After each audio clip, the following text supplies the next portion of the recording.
So hello guys, good morning, welcome back to my channel. আশা রাখি তোমরা সবাই ভালো আছো। আমি মোটামুটি ভালোই আছি। ছেলের বাবা ঘুমাচ্ছে। আমি তো তোমরা জানো অনেক ভোরবেলা উঠি, 3টে সাড়ে 3টের সময় আমার ঠিক ঘুম ভেঙে যায়। যতই রাতে আমি ঘুমাই আর যতই আমি তাড়াতাড়ি ঘুমাই, ওই টাইমে আমার ঘুম ভাঙবেই। আর আমি এই যে ওয়াশরুম থেকে একদম বেরোনোর সময় জামা কাপড় কেচে ঠেচে, বলতে পারো জামা কাপড় কাচাটা এখন আমার একটা নেশায় দাঁড়িয়ে গেছে। আর কি বলতো, 1 থেকে 1.5 ঘন্টার মধ্যে সমস্ত জামা কাপড় শুকিয়ে যায়।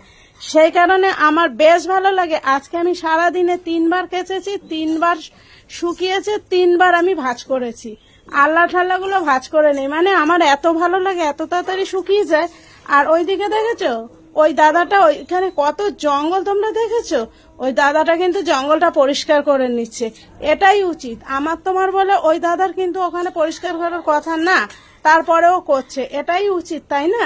তোমার আমার বলে অত বিচার করলে হয় না। আর আমি এই জামা কাপড় মেলা ঠেলে এবার আমি রাস্তা ঠাস্তাগুলো ঝাড় দেবো, উঠোন টুটন ঝাড় দিয়ে ধুয়ে নেবো। তার সঙ্গে যে কটা গাছ আছে বাড়িতে, গাছগুলোতেও একটু জল দিয়ে দেই।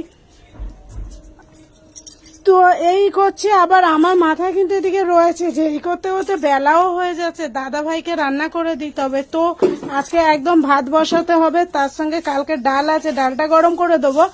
আর ভাবছি যুক্তি ফুল আছে, দাদা ভাই কালকেই বলছিল যে যুক্তি ফুলগুলো দাদা ভাই কেমন করে খায় জানো, সরু সরু করে আলু ভাজি। এক্ষেত্রে একটু আলু খাবেই দাদা ভাই, যদিও দাদা ভাইয়ের আলু খাওয়ার এখন কোনো বাদ বিচার নেই, তারপরেও খায় দাদা ভাই।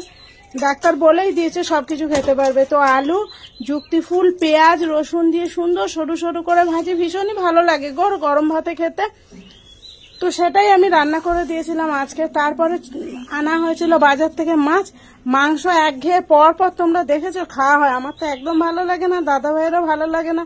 ভালো খায় ছেলে, সেই জন্য নিয়ে এলাম আর মাছ। এটাকেও মাংসের মতো, কিন্তু বেশি দিন আর এইভাবে খাওয়া যাবে না। কেন বলো তো, গরম পড়ে গেছে। এখন আমের ডাল, তারপরে হচ্ছে জ্যান্ত মাছ, ঝিঙে ঢিঙে দিয়ে পাতলা পাতলা করতে হবে। কারণ তোমার দাদা ভাইয়ের তো সহ্যই হয় না, ছেলেরও হয় না, আমারও হয় না। এই আজকেই যা খাচ্ছি, এরপর থেকে হালকা ফুলকা খা।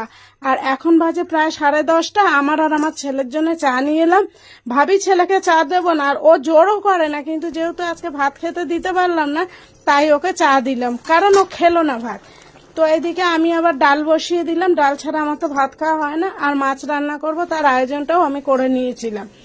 তো মাছের ঝোল হয়ে গেল, ডাল হয়ে গেল।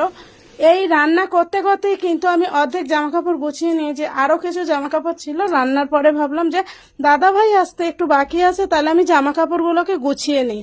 তো যেমন ভাবা তেমন কাজ, জামা কাপড়গুলো গুছিয়ে নিলাম। এই নাইটিগুলো আগের বছরের, সেই কারণে এই দুটো নাইটি ছিল বলেই কিন্তু আমার একটা সুন্দর তোলা নাইটি ছিল, ওই নাইটিটা আমি পরতাম না। তো বাদ দাও, এই নাইটিগুলোকে আমাকে পরতে হবে, কারণ এখন আর সিনথেটিক জামা পরা যাচ্ছে না, আর এই চুড়িদারও পরা যাচ্ছে না। আমার এমনিতেই গরম লাগে।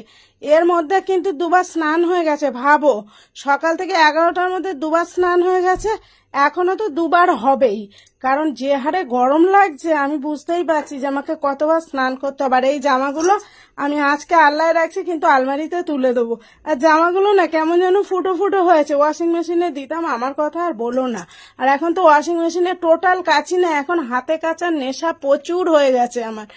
তো যাকে জামা কাপড়গুলো ভাঁজ করে নিচ্ছি। আর এদিকে কিন্তু আজকে ঘর মোছা হয়নি, ঘর ঝাড় দেওয়া হয়েছে, সেই কাজটাও রয়েছে। দাদা আসার আগে মুছতে হবে। পুরো ভিডিওটা দেখবে, কেমন লাগবে বলবে।